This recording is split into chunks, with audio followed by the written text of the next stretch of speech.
Kirusu was a certified virgin loser who was forced by the government to participate in a demi-human marriage program. However, instead of finding a wife, his agent spammed him with clingy monster girls who all want to get freaky with him. One morning, Kirusu awoke to find that Mia was wrapped around him. When he questioned her, she told him she was trying to get warm. When he offered to run her a bath, the rip-off Medusa pulled him closer and almost suffocated him with her milkers. To save himself from certain death, Kirusu pulled on her tail, which caused her floodgates to burst open. After that impromptu water slide session, Kirusu got Mia's bath ready and found himself trying to imagine how she used the toilet since he was a disgusting pig. The next moment, Mia came in shirtless, and this cultured fool turned to Sanji instantly. He tried to eat after she got in the bath, but the sneaky vixen pulled him into the tub with her and tried to make him give her some of his milk. Having no choice, he turned on the shower, and while she was distracted, he rushed out. Later on, while he was setting the table for breakfast, Agent Smith, his inter-spices exchange coordinator, suddenly appeared out of nowhere, scaring him.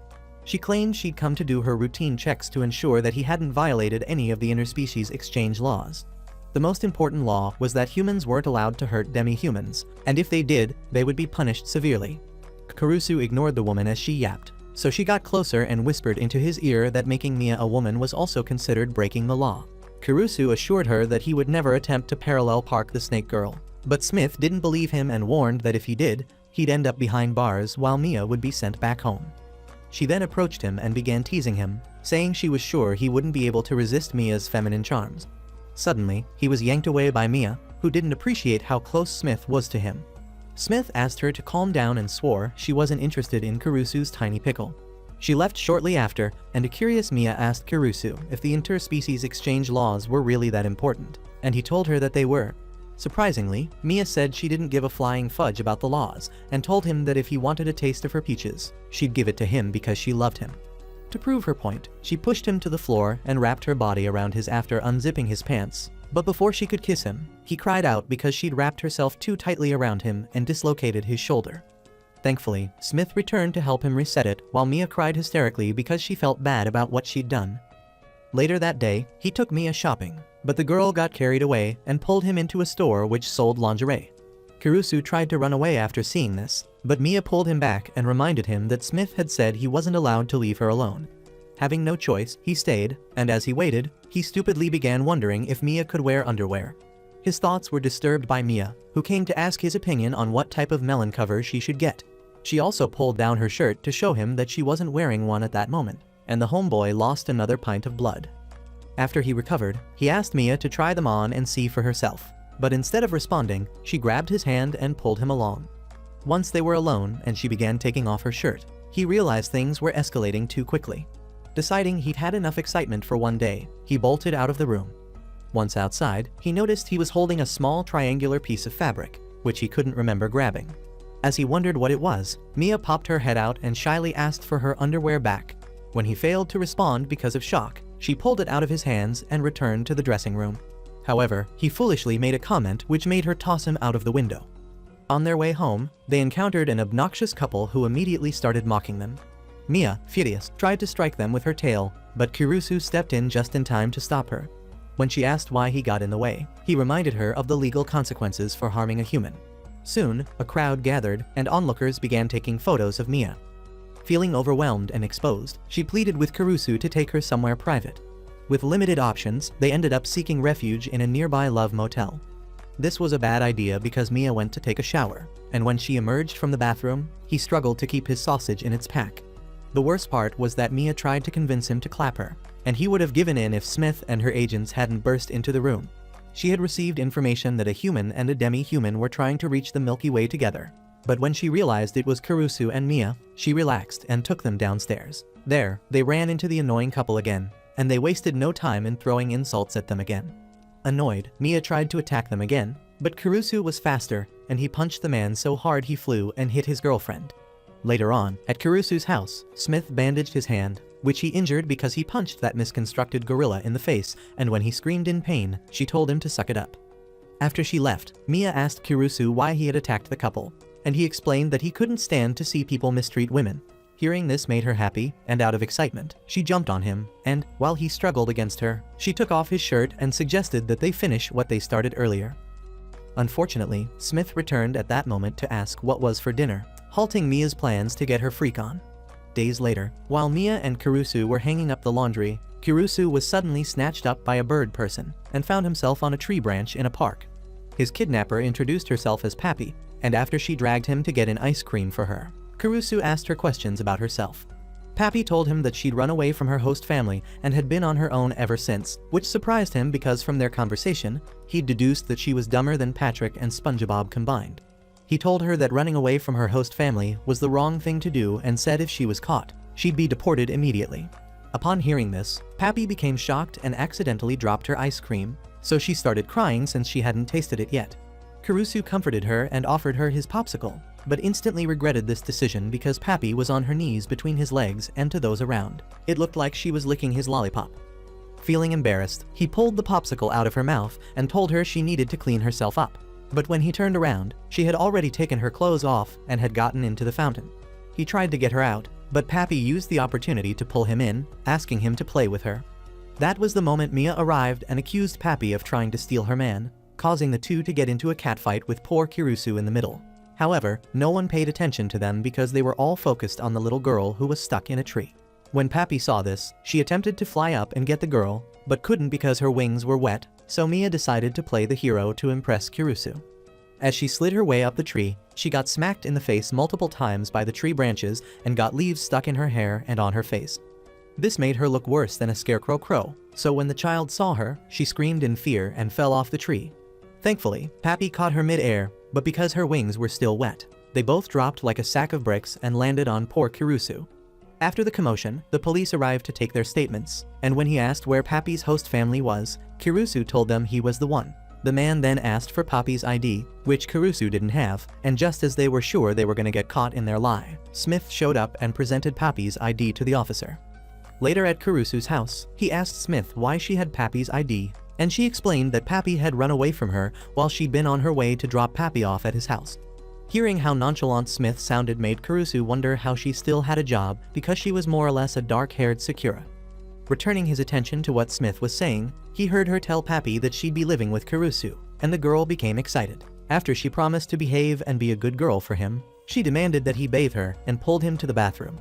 Once they were gone, Smith asked Mia if she was truly fine with sharing Kurusu with Pappy, and she answered that she was because Pappy was just a kid. This prompted Smith to reveal that Mia and Pappy were the same age, and almost immediately, Mia rushed to the bathroom to stop Kurusu from bathing Pappy, accidentally hitting Kurusu with the door. Days later, while Kurusu was on his way home, he was knocked down by a female centaur who asked if he was the man destined to be her master before he passed out. When his lights came back on, he called Smith to ask about the sword-wielding Amazonian centaur, and she told him that the girl, whose name was Centaurea, had been permitted to pick her host family since it was her people's tradition to pick their masters themselves. After Smith hung up, Kurusu began conversing with a girl, but they were interrupted when a purse snatcher on a scooter nearly hit them. Centaurea quickly pulled Kurusu out of the way, and he ended up with his face stuck between her glorious melons. When he was set free from his mammary prison, he said that the man was the one who had been snatching purses in the area, so Centaurea decided that she'd become the friendly neighborhood Sentra and catch the man. She asked Kurusu to assist her, and he agreed, but when he attempted to hop on her back, she kicked him in the face and said only her master could ride her. A little while later, after sorting out the riding issue, they caught up with the thief, but he sped up when Centaurea ordered him to surrender. As the chase turned into a high-speed one, the man tried to slow them down by driving through some water bottles that were being delivered. Centaurea sliced them with her sword and got drenched with the water while poor Kurusu kept screaming like a scared little girl. Seeing that Centaurea wasn't giving up, the man switched lanes, so she jumped on the back of a truck and continued to chase after him. Her little stunt helped her catch the man faster, but as she held him at sword point, Kurusu suddenly grabbed onto her jugs, causing her to scream at him to let go. Kurusu ignored the screaming banshee as all he was focused on was trying not to fall off, but this caused him to accidentally open her shirt and flash the cultured man her melons.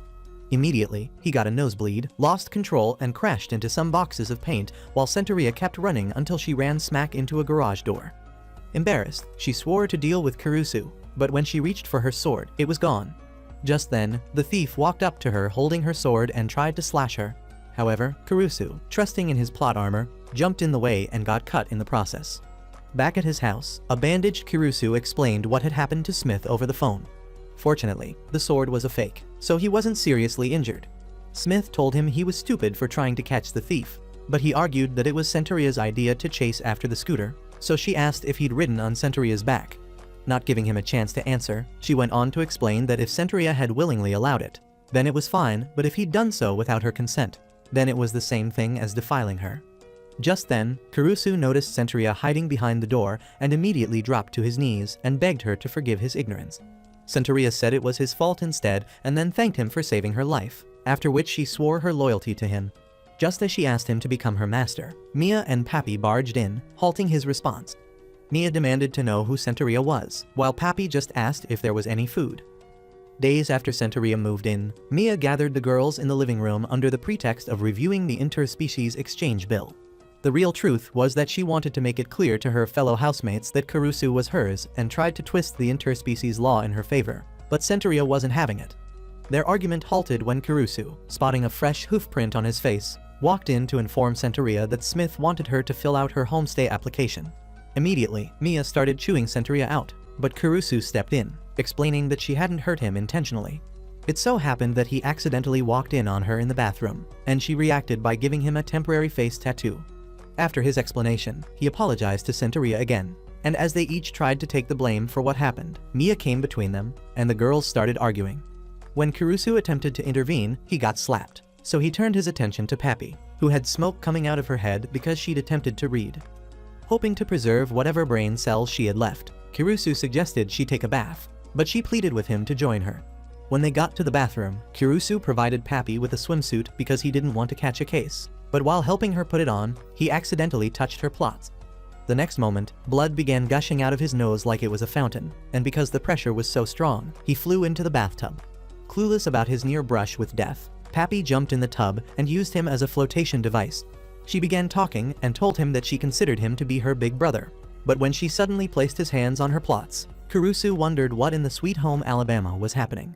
He tried to pull away, but she didn't let him and tried to kiss him, so he struggled harder to break free.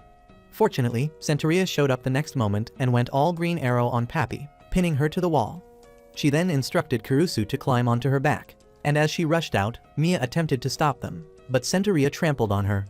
She didn't stop until she got to a park, and after catching his breath, Kurusu thanked her for saving him. She answered that it was her duty as his servant to serve and protect him, but Kurusu advised her to let loose a little. Since he wasn't prepared to return home yet, Kurusu asked Centuria what she wanted to do, and she shyly asked if they could hold hands because she noticed the couple who walked past doing it. Kurusu didn't respond immediately, so she assumed he didn't want to do it, but he surprised her by suddenly grabbing her hand. When she began blushing and refusing to look at him, Kurusu tried to get her to talk, but they were interrupted by Mia, who suddenly dropped out of the sky and began scolding Pappy for dropping her like she was cargo. Centuria asked why they had left home, as it was prohibited for demi-humans to go out without their host families. Mia told her not to get her panties in a twist and was in the process of defending their actions when she noticed Kurusu was nestled between Centuria's natural pillows. Overcome with jealousy, Mia pulled him away and accused Centuria of kidnapping him so she could seduce him. They soon began pulling the poor boy back and forth between them, so Pappy joined in, thinking it was a game, and pulled Kurusu's face to her flat chest. Just then, Smith showed up and tried putting the girls to sleep with a tranquilizer gun, but accidentally shot Kurusu instead. He regained consciousness at home later, and when he saw Smith, he asked where the girls were. Just as Smith pointed towards the closed door, the girls rushed in and started apologizing and blaming themselves. He told them not to do so, as the only person to blame was the incompetent Smith, who assumed she was as good a shot as the almighty Deadshot himself.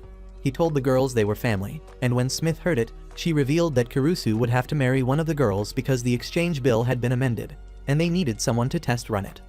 That night, Kurusu lay in bed, unable to fall asleep because he kept replaying Smith's words in his mind. Just then, Mia knocked on the door. She expressed her concern for him, noting that he looked disturbed, and asked if it was because he didn't want to marry a demi-human. Kurusu admitted that he was unsure how to handle the marriage situation since he had never been in a relationship before. Mia was relieved to hear that he had no objections to marrying one of them, and then slid into the room to try and make plot with him. Before she could begin, Pappy burst in through the window, knocking Mia off Kurusu in the process and taking her place. The confused Kurusu noticed that Pappy wasn't properly dressed and tried to get her to cover up, but she refused.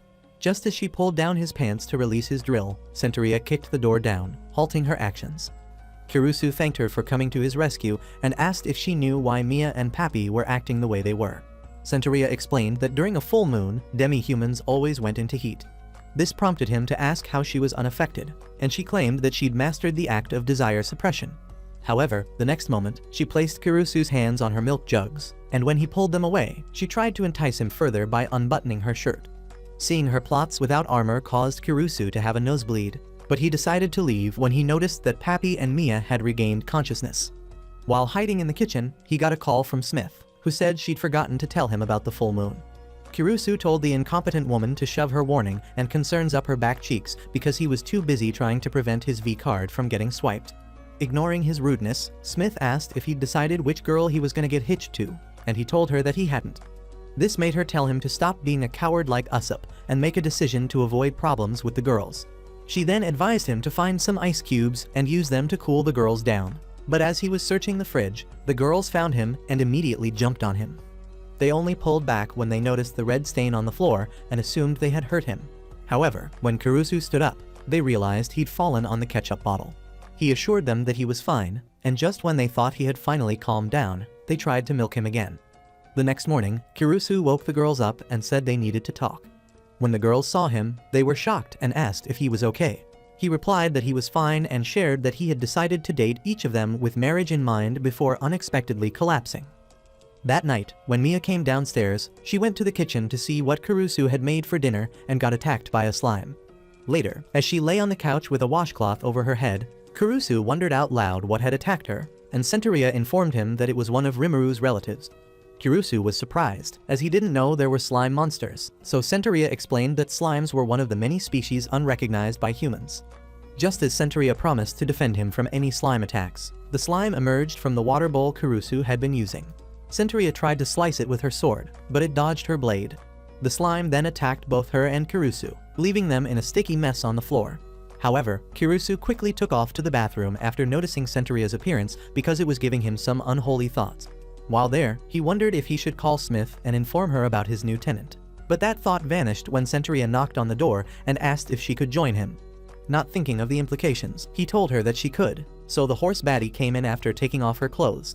Her appearance surprised him, but she assured him that she wasn't trying to wake his little soldier, as all she wanted was to be there to protect him in case the slime showed up. When she moved, she accidentally slipped because of the slime and landed on Kurusu, giving him a face full of her watermelons. However, she pushed aside her embarrassment and admitted that she needed help washing the slime off her body. Being a gentleman, Kurusu agreed to help her, but as he scrubbed her body, Centuria suddenly asked him to stop because his hands were touching her peaches. When he realized his mistake, he decided to wash a different part of her body but ended up groping her plots instead. Since things were getting out of hand, they decided to move to the bath, and while soaking in it, Kurusu expressed his curiosity about what the slime wanted. Centuria said it was looking for water, prompting Kurush to point out that they were currently sitting in the largest water source in the house. Just as he suggested leaving, he noticed the slime watching them from the ceiling. Centuria immediately reached for her sword, forgetting they were in the bath, and accidentally grabbed Kurusu's joystick. Realizing what she'd done, she moved back in shock and accidentally fell out of the bath, hitting her head. The slime then wrapped its tentacles around Kurusu, prompting him to beg it not to eat him. But instead of devouring him, the slime morphed into a female form, catching him off guard. She rubbed her body against his face before washing him, making him realize that she was mimicking what Centuria had been doing earlier. Kurusu tried talking to her, but she didn't respond, leading him to assume she couldn't talk. As she pushed his head into her body, Kurusu started struggling to breathe, and eventually, he jumped into the bath. Later, after all the commotion, they went downstairs, and Centuria praised Kurusu. For some reason, she believed the dumb idiot had jumped into the bath because he had deduced that the water would dilute the slime and set him free. Kurusu remarked that it had been a gamble because, for all he knew, the slime could have absorbed all the water and transformed into a kaiju. When he mentioned her human form, Centuria and Mia were surprised, stating that they had never heard of a slime capable of taking on a human appearance. Kurusu then suggested that they inform Smith about her to avoid any issues, but as they turned, they noticed the slime playing with Pappy. The next day, Kurusu had to intervene when Centuria and Mia tried to attack the slime because it took their stuff and covered them in slime. Pappy, who referred to the slime as Sue, also defended it, asserting that she hadn't intentionally messed with their belongings. Confused, Kurusu demanded an explanation, so Pappy explained that she had named the slime Sue. The next moment, Sue repeated the name, startling Mia, who hadn't expected a creature everyone believed lacked intelligence to speak. Kurusu had to clarify that Sue was good at mimicking what she observed and heard. Centuria then said that they needed to get clothes for Sue, so Kurusu provided her with a raincoat and rain boots since those were the only items that wouldn't absorb water. While Sue was distracted by Pappy, Centuria and Mia pulled Kurusu aside and told him that if they didn't report the slime, they would be in trouble. Kurusu argued that since no one had ever seen a slime before, there was no guarantee that she would be returned to her home. As he contemplated the situation, Kurusu heard Pappy flying off with Sue and decided to follow them. He tracked them down to the riverside, where Sue noticed the water and began to struggle, causing Pappy to drop her right on top of Kurusu. After landing, Pappy asked why she had done that, and Kurusu explained it was because Sue was scared the water would wash her away. Kurusu then inquired why Pappy had run off, to which she replied that it was because she had overheard them planning to get her arrested, even though she hadn't done anything wrong. Kurusu said it was because they were worried Sue was dangerous since she'd almost isekai'd him. But Pappy reminded him that he had also almost died at the hands of the others. While they were still talking, a group of kids approached and invited Pappy to play with them, so Kurusu allowed it. As she ran off to play with the children, Kurusu stood back and watched, noticing that Sue even joined in at one point. When they moved to the roadside to continue playing, one of the kids walked into the street to pick up her hat just as Kurusu spotted Truck Kun making his way down the road. Unfortunately, he was too far away to do it, but Sue grabbed her and used her body to reduce the impact of the truck. The girl thanked Sue for saving her life, but then they realized Sue was stuck and couldn't move. When the wall finally gave way, she fell with it. Pappy reached out to catch her, but Sue let go of her hand and dropped. For a moment, Pappy thought she'd lost her friend until she heard Sue's voice. Rushing to the edge of the bridge, they looked down and saw Sue lying safely in the back of a truck. It seemed Kurusu had managed to drive it into place just in time to catch her. They finally bid farewell to the children, and Kurusu called home to inform Mia and Centuria that he was bringing Sue back with him, but warned them not to let Smith know about Sue's existence. He hung up when Mia attempted to tell him something, and when they got home, he came face to face with Smith. This made Mia call for an emergency meeting to discuss what to do with Sue now that Smith had seen her. Kurusu asked why she was suddenly trying to help Sue when she wanted her gone before. So Mia explained that she didn't mind her staying since there was no way an improper life form could steal him from her. Just then, the Interspecies Exchange Security Service arrived to remodel the house, but the girls assumed they had come to take Sue away, so they took her and dipped. At the park where they went to stay, Pappy questioned if it was wise of them to be out without Kurusu. This made them realize that they had acted irrationally and had put themselves at risk, so Centuria suggested hiding behind some bushes to avoid being seen. While hiding, they spotted some agents searching for something, and Centuria wondered how they had tracked them down already. Her thoughts were interrupted by Pappy, who suddenly cried out, and when Mia asked what the problem was, the girl explained that she'd spilt water on herself. Mia told her it would dry up, but Sue suddenly began kissing and licking Pappy to get the water off her. At the same time, a worried Kurusu was searching for them in his neighborhood. However, he had to put his search on hold to save a girl in a wheelchair from hitting a street light. The girl, whose name was Maroun, thanked Kurusu for saving her, and after he accepted her appreciation, he told her he had to continue his search for his friends. Surprisingly, Maroun knew where the girls were and offered to take him to them. Back at the park, Centuria told Mia that they had to wait for the men to leave so they could find another place to hide, but Mia pointed out there was no place big enough to hide Centuria's dump truck. While trying to defend herself, Centuria backed into a faucet, breaking it in the process.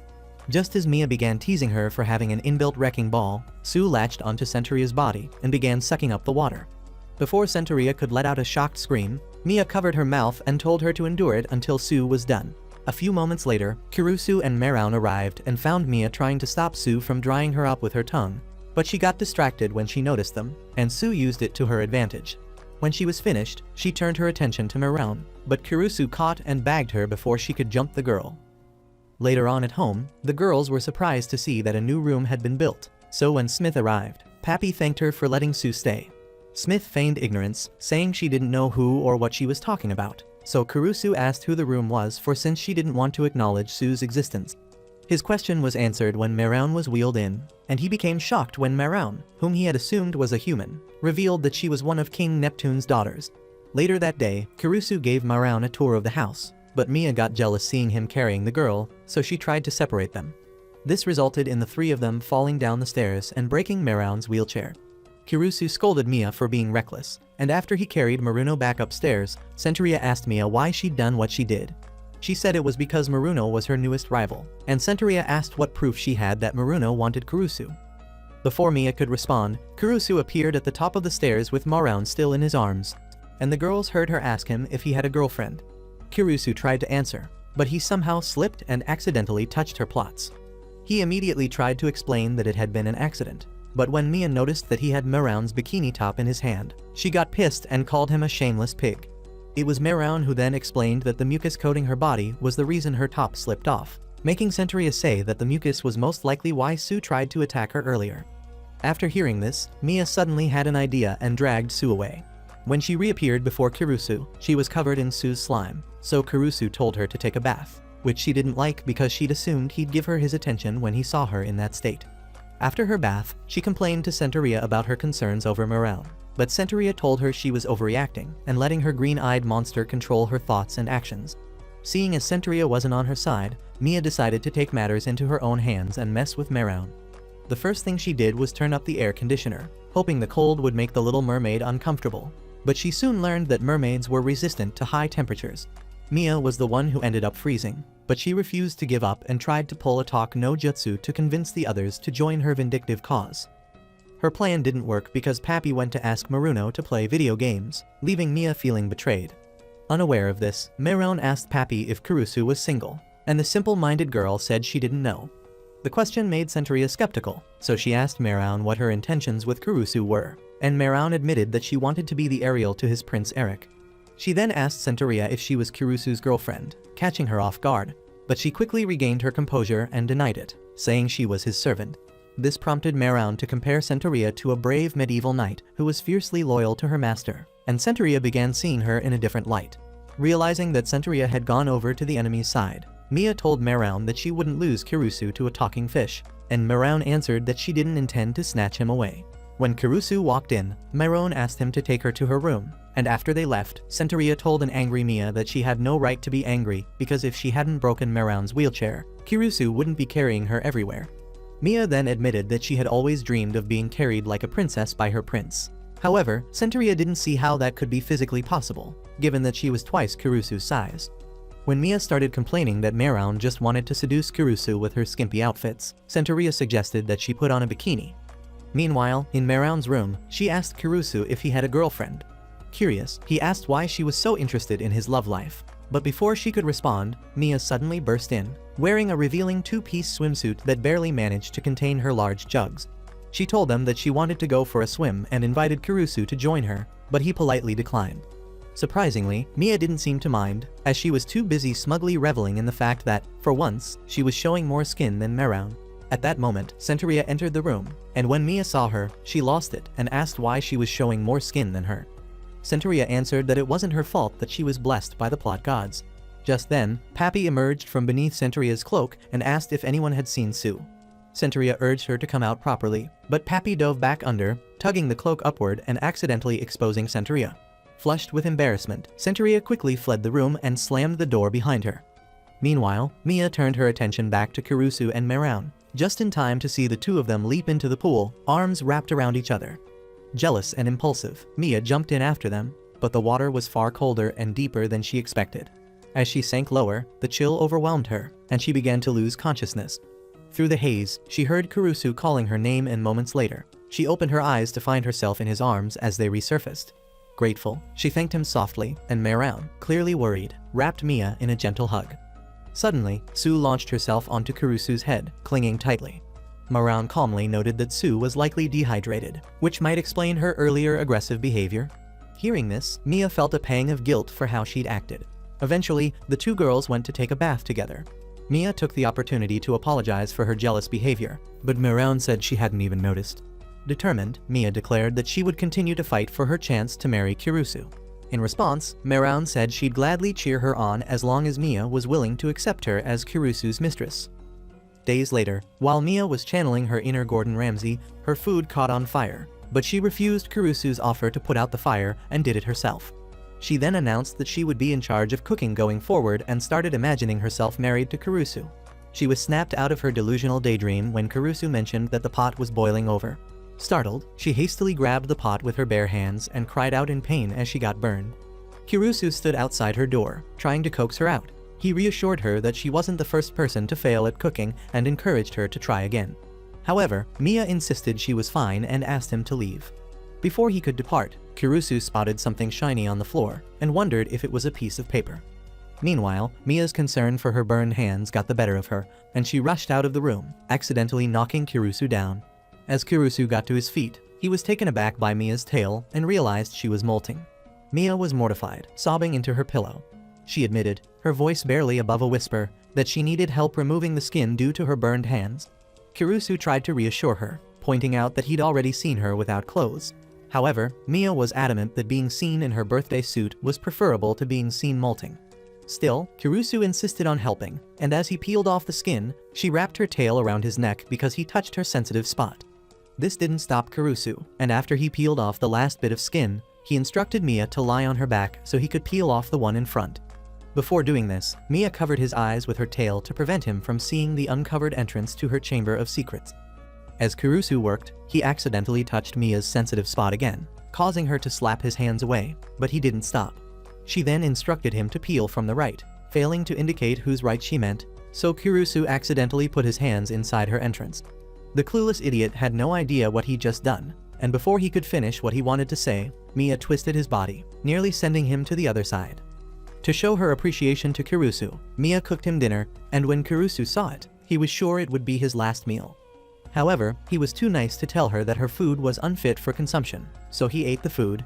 He finished eating just as the others returned home, and Centaurea asked why the house smelled like a garbage dump, and Mia proudly answered that it was her cooking.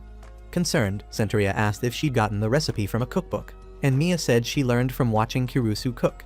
She revealed to Kurusu that the girls were the first ones to taste the food, which explained why they looked like they had been puking their guts out all day. Kurusu asked if she'd tasted the food herself, and she said that she didn't because she always lost her appetite when she was molting. Another day, when Kurusu returned home, Pappy informed him that she was about to lay an egg. Immediately, the girls pounced on him, thinking he'd gotten freaky with her without their knowledge, but Pappy explained that it was an unfertilized egg, so they apologized. The next moment, someone rang the doorbell, and when Kurusu answered it, she saw a sleazy-looking man standing there. For some reason, the man, Keisuke, knew that Pappy was about to lay her egg and said he wanted to include it in the documentary he was doing about the interspecies exchange. Instead of telling him to take a hike, they let him into the house to interview them, and he requested to see each girl's room. Meroun was the first to show him her room, and as he filmed her swimming around in the pool, he shamelessly asked if she was wearing underwear. Mia pointed out that his question was as sus as him, but he swore it was all for the sake of the documentary. He then asked Meroun to demonstrate how she got out of the pool, but her top slipped down, baring her chest to everyone. She dove back into the water because she was embarrassed, and Kurusu confronted the man about filming Meroun like that, but he assured him that he'd cut it out while editing. They then went to Centaurea's room, and as she attempted to give a tour of the room, he cut her off and asked if she was wearing plot covers. Centaurea answered that her species didn't usually wear underwear, so the cultured fool grabbed her melons without warning, and claimed it was because he wanted to confirm if she was telling the truth. Immediately, Centaurea drew her sword and tried to attack him, but Keisuke said he was doing all that to get answers for the public who wanted to know. After this, he went to Mia's room and also asked if she was wearing underwear. When Mia said she was, he zoomed in on her and told her to show it to him, but she pushed his camera away, making it pan to the bag containing her molted skin. Seeing it, Keisuke asked if he could have it, but Mia refused, so he told her that he wanted it so he could do some research that could be useful in helping her get married to a human. At the mention of marriage, Mia caved and gave Keisuke the molted skin. Just then, Meroun came to inform them that Pappy was about to lay her egg, so they all went to her room and Keisuke set up his camera to capture the moment. He asked Pappy to lift her skirt and instructed Kurusu to get behind her and take off her underwear so he could get a perfect shot of the egg coming out. He then told himself that selling the uncensored footage would make him filthy rich. However, he hadn't realized Sue had attached a tentacle to his head and repeated every word he'd thought out loud, exposing his lies and deceit.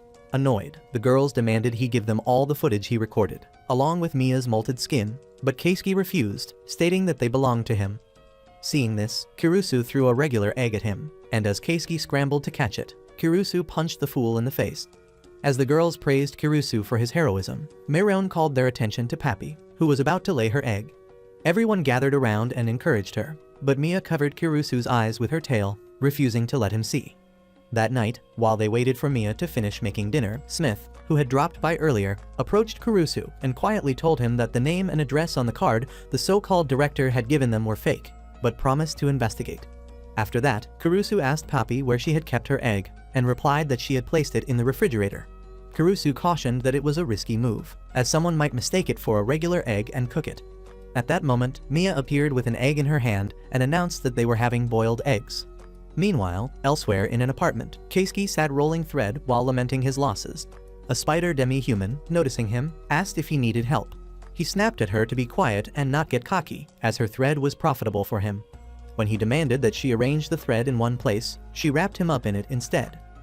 Another day, somewhere in the city, some orcs held the employees and customers of a bookstore hostage. The police couldn't do anything because of the interspecies bill, so Smith told the police chief to leave everything to her team. The chief wasn't ecstatic about leaving the job to Smith, given her track record of incompetence and carelessness, but he agreed because they had no other choice.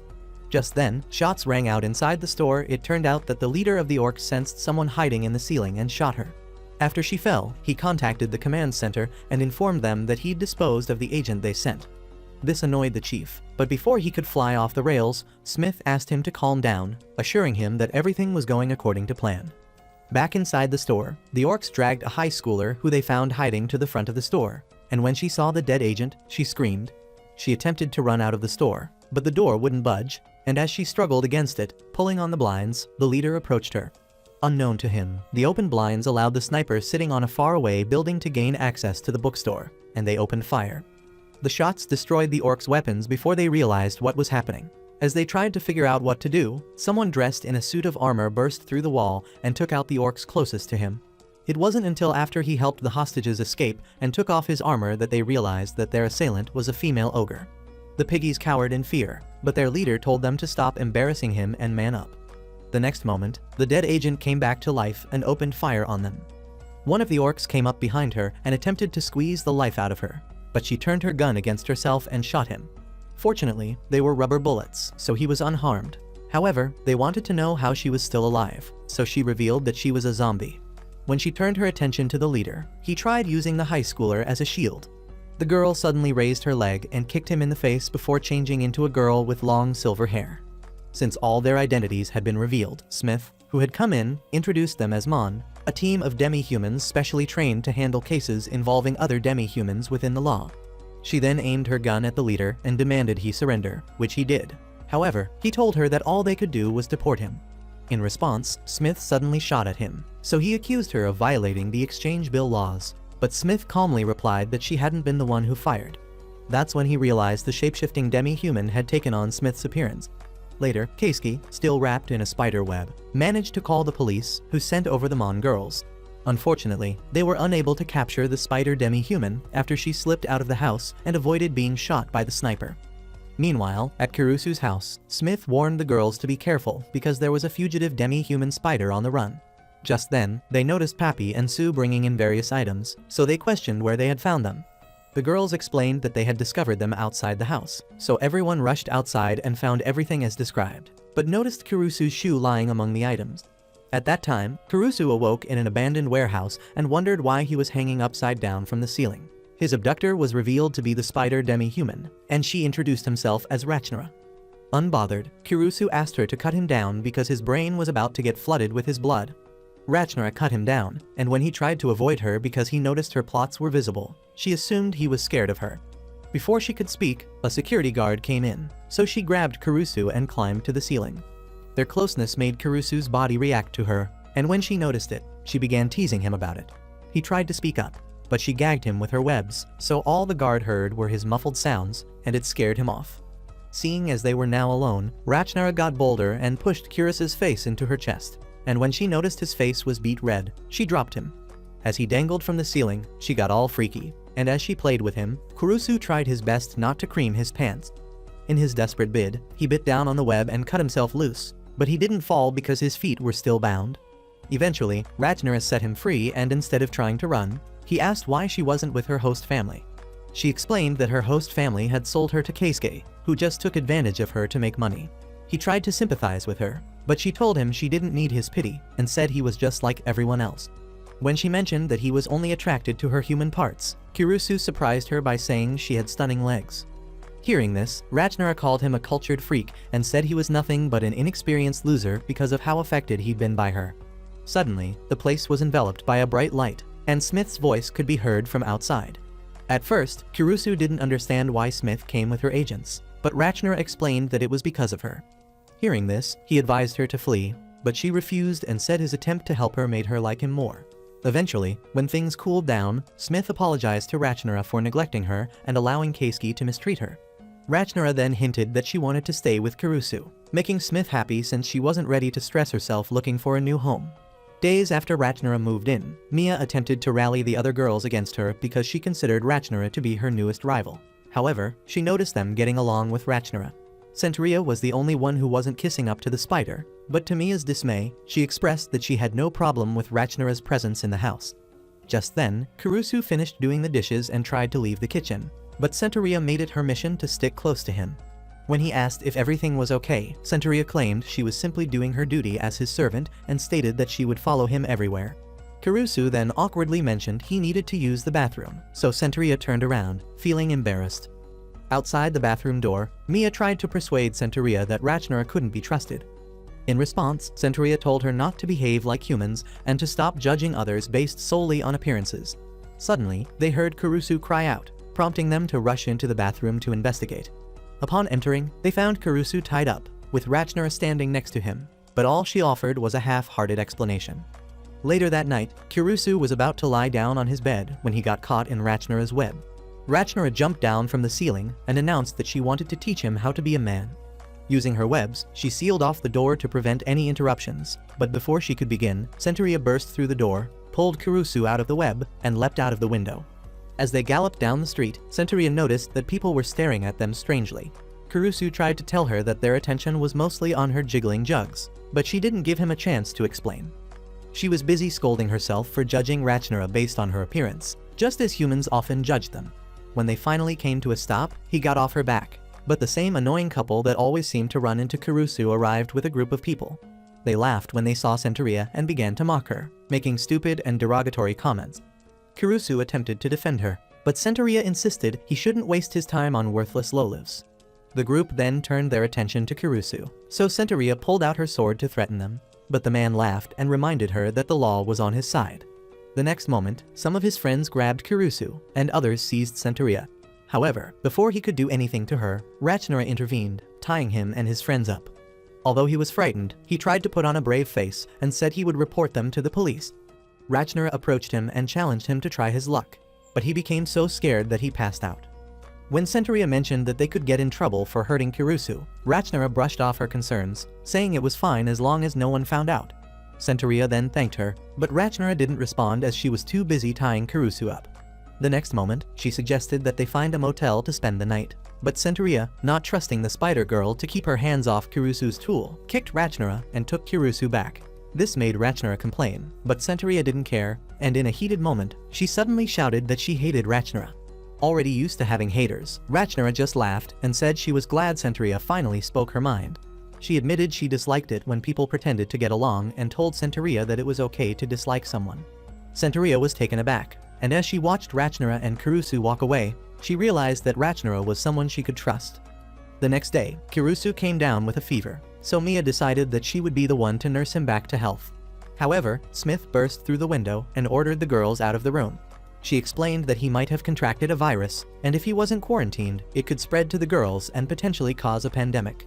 Smith then declared that she would take on the responsibility of nursing him. Unfortunately, she proved to be as useful as a pistol without bullets because it didn't take long for her to fall asleep. Seeing this, Mia insisted on caring for Kurusu herself, but Centuria reminded her of the danger of infection. On the other hand, Miran thought it would be a perfect opportunity to achieve her tragic ending. Ignoring her, they decided to send the only person who wasn't at risk of getting infected, Sue. Sue knocked on Kurusu's door, and he invited her in, mistakenly thinking she was Centuria. When he saw Sue, he was surprised as he hadn't expected the girls to use Sue's mimicry ability to their advantage. They had taught her how to take care of him, and not only did she mimic their voices, but she also imitated each girl's unique way of caring for him. It wasn't until Sue read Kurusu's thoughts that she discovered he had fallen ill because he had gone out in the rain to search for her. As she continued to read his thoughts, she realized he needed water, so she gave him some. When Kurusu came to his senses, he noticed that she was breastfeeding him. Surprised, he moved back and realized he was feeling better. He then asked Sue if she was the one who had taken care of him, but she remained silent. As he thanked her, the girls burst into the room, asking if he was okay. Kurusu replied that he was fine thanks to Sue, which prompted them to praise her. Then, to everyone's surprise, Sue spoke up. She apologized to Kurusu for being the reason he fell sick and declared her love for him. While the others were astonished by her ability to speak, Mia was particularly concerned about Sue's declaration of love. Just then, Smith walked into the room and asked why everyone was there. However, before they could answer, she sneezed, prompting everyone to keep their distance from her. Days later, Kurusu met up with Smith at a cafe to discuss some issues. However, the two had no idea the girls had secretly followed Kurusu. As they stood outside observing them, Mia complained that Kurusu was cheating on her, but Centaurea told her to stop acting like they were truly an item. Additionally, she said that they had no way of knowing why Smith and Kurusu met because they couldn't go inside the cafe without drawing attention to themselves. Suddenly, they turned to look at Sue and were struck with an idea, which involved exploiting the poor slime. They attempted to use her ability to spy on Smith and Kurusu so they could find out if they were really on a date. Unfortunately, their mission wasn't going well, and they faced numerous challenges. Mia was the only one who managed to get close to their target, but she lost them when they entered a love motel. While she was sneaking around, Ratchnera suddenly appeared and startled her, calling her pathetic for spying on Kurusu. Ignoring her words, Mia asked why Ratchnera had followed her, and Ratchnera revealed she was motivated by the same reasons she'd followed Smith and Kurusu. Ratchnera then attached her webs to the windows and used them to listen in on the conversations below. When she located Smith and Kurusu by their voices, she moved to interrupt them. Mia tried to stop her, but Ratchnera was determined to catch them in a compromising situation to use as leverage for blackmail. As Mia attempted to pull Ratchnera down, the window suddenly opened, and they were pulled inside. To their surprise, they found themselves face to face with the entire Mon squad, including Smith and Kurusu. Smith later explained that Kurusu had received a threatening letter, and she'd planned a fake date to draw out the culprit. However, since the girls had decided to crash the date, she suggested that Kurusu take the girls on dates instead to see if the culprit would make a move. The first date was with Mia and Meraun. However, Mia made it clear that she disliked the idea of Meraun being there. Meraun, on the other hand, assured Mia that she was only there to act as a wingman and nothing more. Kurusu tried to warn them to act normal when he noticed Tio, who was supposed to be their bodyguard for the day, drawing attention to herself because of her size. They headed to the aquarium, where the staff treated Meraun like royalty. Inside, Meraun handed them a free pass and then left them to explore on their own. They visited several exhibitions, and when they reached one in particular, Mia pointed out two fishes that looked like they were kissing. This somehow led to an intense moment between her and Kurusu, and just as they were about to lock lips, Meraun unexpectedly appeared, interrupting them to share facts about fish. The two immediately jumped apart, and an enraged Mia attempted to strangle Meraun. Afterwards, they went to the dolphin show, where they discovered that Meraun was one of the performers. Just as Mia told Kurusu that they shouldn't attract attention to themselves, Meraun called out to her from the stage, making her cringe. As they watched the performance, Kurusu admired Meraun and didn't notice that Mia had walked away in jealousy. While grumbling about Kurusu, she bumped into a lizardman, who invited her to hang out with him. Tio informed Smith about the situation and warned her to keep an eye on Mia, as the culprit might be targeting the girls by using Kurusu as an excuse.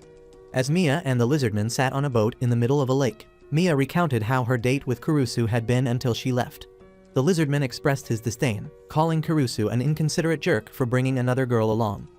Mia defended Kurusu, but the lizardman criticized her for believing the words of a worthless human. This sudden shift in his attitude surprised Mia, but she didn't point it out. The lizardman then insisted that he and Mia belonged together, claiming that if Kurusu was the only obstacle between them, he would eliminate him. This prompted Mia to ask why he was being delusional and possessive. Additionally, she pointed out that although lizardmen were similar to Lamy, they weren't necessarily the same. However, the lizardman revealed that he was a dragon newt, making Mia recall that the culprit had signed the letter with the initial D. As soon as he attempted to touch her, Kurusu steered a paddle boat toward them and collided with the side of their boat. After he helped Mia out of the water, the furious dragon newt swam over and began yelling at them. Tired of his pointless rants, Mia threw a can at him, causing him to fall back into the water. Kurusu walked over and tried to help the newt remove his wet clothes. However, when he unbuttoned his shirt, he was surprised to discover that the dragon newt was actually a girl. Embarrassed, she quickly covered herself and admitted that she had approached Mia because she wanted to befriend her. Mia then asked why she had sent the threatening letter, but the girl claimed she knew nothing about it and flew away, vowing revenge. Feeling something poking her from inside Kurusu's jacket, which was wrapped around her shoulder. Mia became curious. Kurusu then took the item out and asked her to turn around. When she did, he placed a necklace around her neck, saying he thought it would look nice on her. Overjoyed, she wrapped him in a bone-crushing hug. Meanwhile, Smith had captured the dragon newt and discovered she hadn't been the one to send the letter. Since their first plan to capture the mysterious D had failed, Smith came up with a new plan. This time, she had Kurusu organize a cookout in the middle of a forest with Pappy and Sue, all because Pappy had mentioned that she wanted to visit the place. Out of curiosity, Kurusu asked Pappy why she wanted to come there, and the pea-brain girl said she couldn't remember why. Turning his attention away from her, Kurusu noticed that Zambina, who was their bodyguard of the day, was feasting on all the meat he'd grilled. Kurusu rushed towards her, asking if she was Luffy in disguise, and as they argued about the meat, they heard a loud sound before an ugly monster showed up. When it attacked, Kurusu grabbed the girls and ran, but didn't fail to note that the monster resembled a mutated tree. Upon hearing this, the lights in Pappy's brain came back on, and she suddenly remembered why she'd insisted on coming to the forest. The next moment, Kurusu was snatched up by the monster, so he dropped Sue and asked her to go get help. The monster attempted to stop her by stepping on her, but Sue jumped out of the way in time and accidentally fell into a tank of toxic waste. Since she was no longer perceived as a problem, the tree monster parted its head to reveal that it was a hydra. As it began squeezing the life out of Kurusu, Pappy addressed her, referring to her as Ki and pleaded with her not to hurt him. Surprised, Kurusu questioned Pappy's relationship with his attacker, and she explained that she'd planted Ki in the forest after finding her on the side of the road. Kurusu then asked why Ki had gotten so big, and Pappy said it was because she had most likely absorbed some of the toxic waste in the area after freeing herself. Pappy tried to convince Ki to let Kurusu go, but because the Hydra was so confused, she didn't recognize Pappy and hit her. Kurusu warned Pappy to be careful, but she said Ki was angry because she had forgotten her, so she had to make things right. Sue tried to approach her again, but Ki hit her, sending her flying across the forest. Fortunately, she landed on Sue, who had turned into a Godzilla ripoff, and after ensuring that Pappy was fine, she approached Ki and took Kurusu back. She then told Kurusu that extracting the toxic waste from Ki was the only way to calm her down, making him realize that the toxic waste hadn't just made her grow, but it also made her smart. As Sue and Ki fought, Pappy and Kurusu held on for their dear lives until Pappy was thrown off and landed on Ki's pillowy plots. As she sat there, she decided that the only way to extract the toxins from Ki was to suck on her plots. When Ki pulled her off, she begged Kurusu to take over and save Ki, so he did. Soon after, Smith arrived, and after Kurusu told her that the toxic waste had caused Ki to go out of control, he begged her not to punish her for it. Smith said she wouldn't and informed him that Ki didn't send the letter because she couldn't write. She then promised to clean up the waste and asked Ki if she wanted to remain in the forest, to which she said yes. Days later, Kurusu took Centaurea on a date, but for some reason, she was dressed in full body armor, which drew unnecessary attention towards them. However, she didn't care. Minako, who was the Mon bodyguard for the day, called Centaurea and advised her to ditch the armor, but the centaur refused to listen to her. Just then, a young girl approached Minako and asked what she was doing. Minako tried to cover her eye, but the girl noticed it and ran away, traumatized. Minako felt disturbed by the encounter, but the little girl hid behind a door and laughed, saying she didn't want Minako to interfere with her plans for Centaurea. Meanwhile, Kurusu and Centaurea were on a picnic. As Kurusu took a bite of the sandwiches she had made, Centaurea asked if he liked them. Kurusu replied yes, even though his expression suggested otherwise. At that moment, Rachnara, who had stolen one of the sandwiches, told Kurusu to stop lying and admit that Centaurea's sandwiches tasted like sawdust. Disappointed by this review, Centaurea excused herself and walked away. When she stopped by a tree, Lilith flew up to her face and hypnotized her. When Kurusu found her in her hypnotized state, she attempted to overpower him.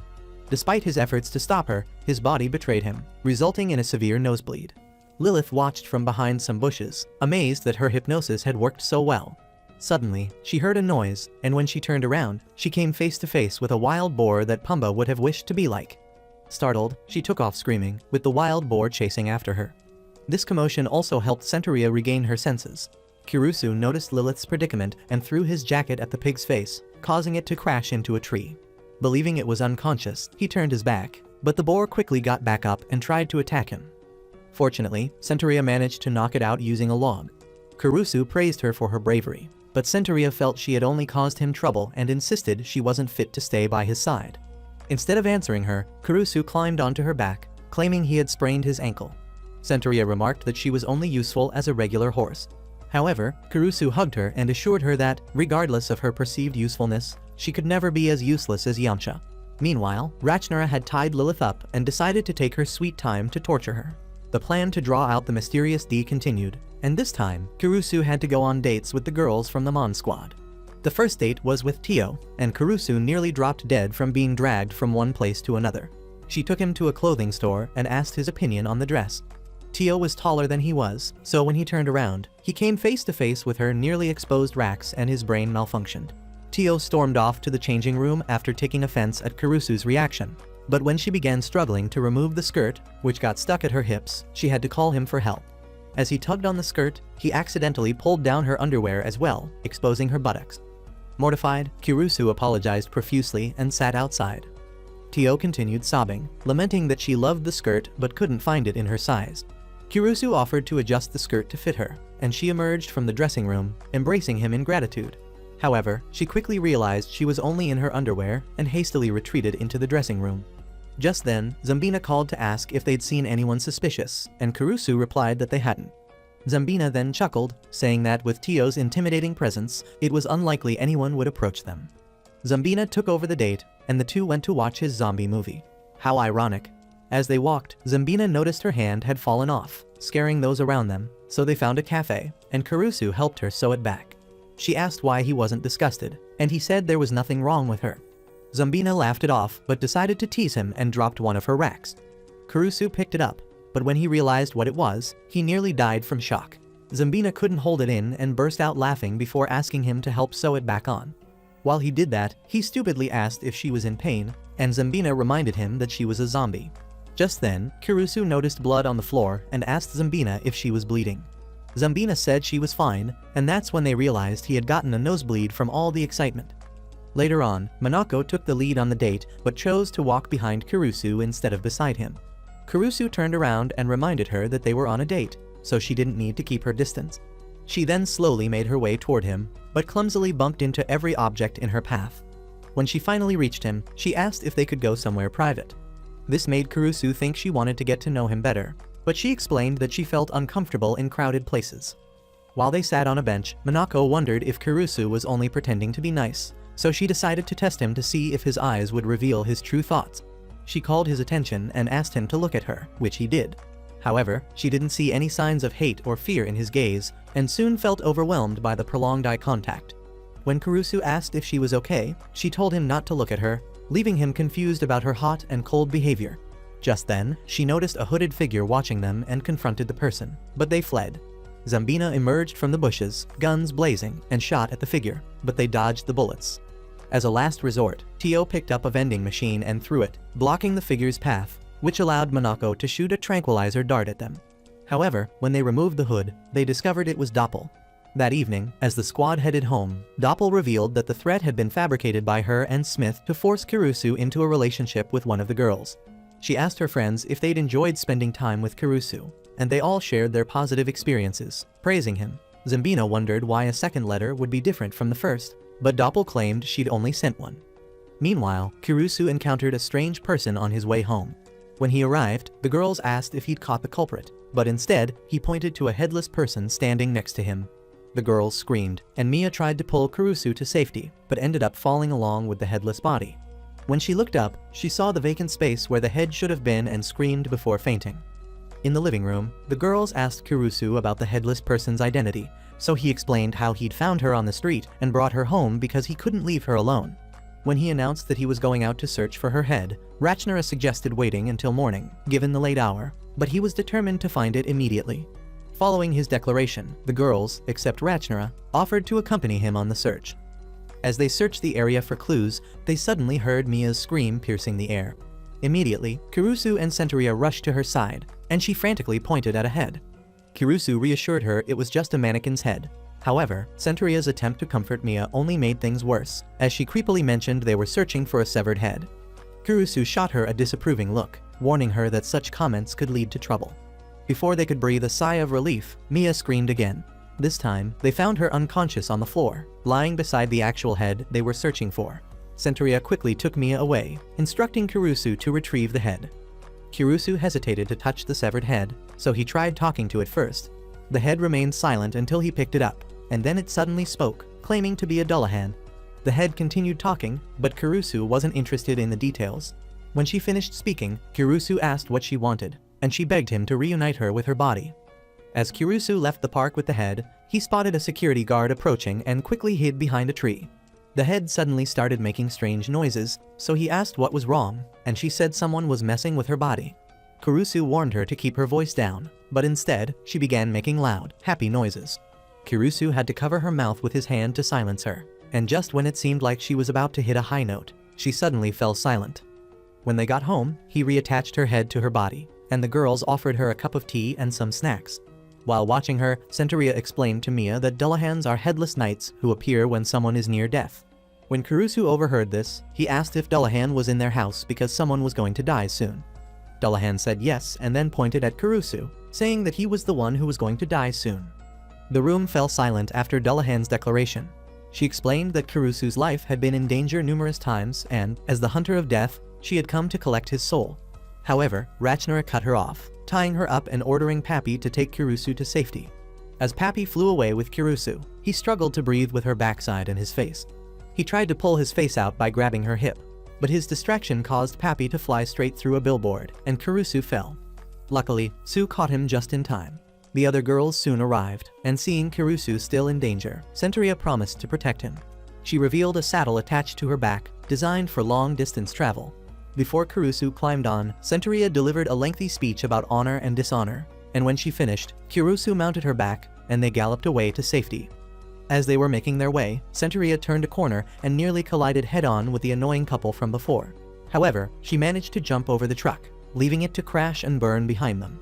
She maintained her pace and soon began to imagine a life on the run with Kurusu. However, she didn't realize that Kurusu was fighting for his life. He had slipped off the saddle and was being dragged along by his foot behind her. When she finally noticed, she stopped running and apologized. At that moment, Dullahan appeared behind her and urged her to give up.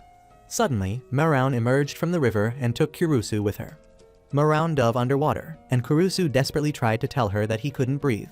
He managed to swim to the edge to catch his breath, and Maroun approached him, saying that since he was destined to die, she wanted something to remember him by.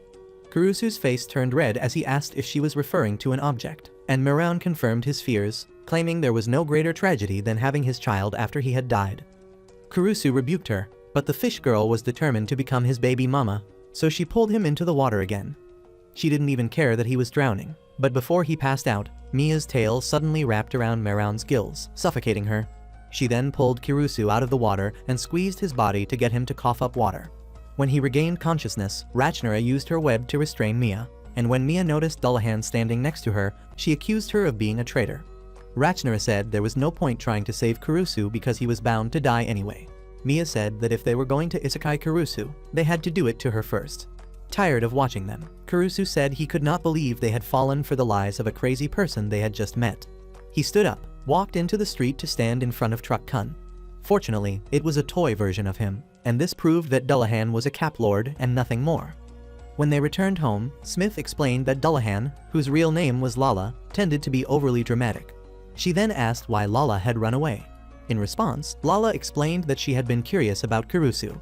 She had seen him on the brink of death so many times that she couldn't believe he had survived each time. Therefore, she decided to take it upon herself to help him cross over to the other side. Smith looked as though she were about to banish Lala to the underworld after hearing this. However, she only reminded her of the consequences of harming a human.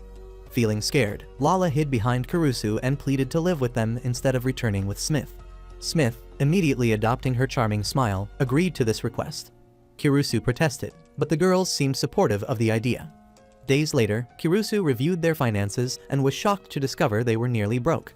To make matters worse, Mia had cleared out the fridge in her attempts to cook her inedible dishes. Kurusu then took the girls, excluding Mia, Ratchnara, and Lala, to buy groceries. But the store was closed, so Centuria suggested they try the food market instead. At the market, the vendors began packing up, assuming their products would offend the demi-humans. Kurusu reassured them that they ate meat and vegetables just like anyone else, despite their part animal nature. Maroun wandered into a fish stall, admiring the selection and complimenting the vendor on his taste. The owner felt as though he was in the presence of royalty as he listened to her, so he quickly offered her his best catch of fish. Kurusu declined, explaining that they had no money. but the man insisted and gave them some smaller fish instead. As they walked through the market, Centuria approached a vegetable stall, and the owner offered her some carrots. After she tasted them, she felt as if she had entered paradise and praised the woman for her high-quality produce. The owner then offered her a box of vegetables, but Kurusu declined on her behalf. However, the woman insisted, and they eventually accepted it. Soon after, other vendors came forward to offer them free food. Kurusu wondered how they would transport all the items, so Maroun suggested that Centuria carry them. Centuria hesitated at first, saying she didn't want to be treated like a pack horse, but she ultimately agreed when Kurusu asked her to help. When only he and Sue remained, he mentioned that he needed more food because he wasn't sure if what they had would be enough. Sue reassured him, saying he didn't need to worry about feeding her since food wasn't very important to her. However, he expressed his desire for everyone to eat together as a family. Sue then led him to the forest and asked Kiai if they could harvest some plants. Initially, Kiai seemed hesitant to allow them. In a playful attempt to persuade her, Sue grabbed Kiai and started sucking on her oranges. Kurusu managed to pull Sue away and questioned her actions. Sue explained that she thought Kiai wanted a favor in return for letting them take the plants. Kiai then took them to an area where some plants were growing. However, Kurusu pointed out that some of the plants were poisonous and that it would be challenging to identify which ones were safe to eat. Just as he decided to head back, he noticed Sue sampling the plants. She confidently informed him which ones were poisonous and which ones were safe. After gathering enough plants, they bid Kiai farewell and headed home. As they walked home, they encountered the dragon newt, and she tried to attack Kurusu, but Sue sprayed her with the poison she had absorbed from eating all those poison plants. Later that night, after Kurusu served dinner, Smith and the Mon squad arrived, demanding that he feed them as well. Kurusu had no choice but to prepare more food for them, which left the fridge empty once again. Noticing Kurusu's miserable expression, Smith asked what was wrong. Sue explained that Kurusu was too poor to afford food. Smith then informed Kurusu that the government would reimburse him for all the money he spent feeding the girls, as long as he kept the receipts. This shocked Kurusu, as he couldn't believe she had forgotten to mention such an important detail. Which monster girl would you like to get to know better? If you've watched up to this point and loved the video, comment Mia-chan. Also, check out the next video. See you guys in the next video.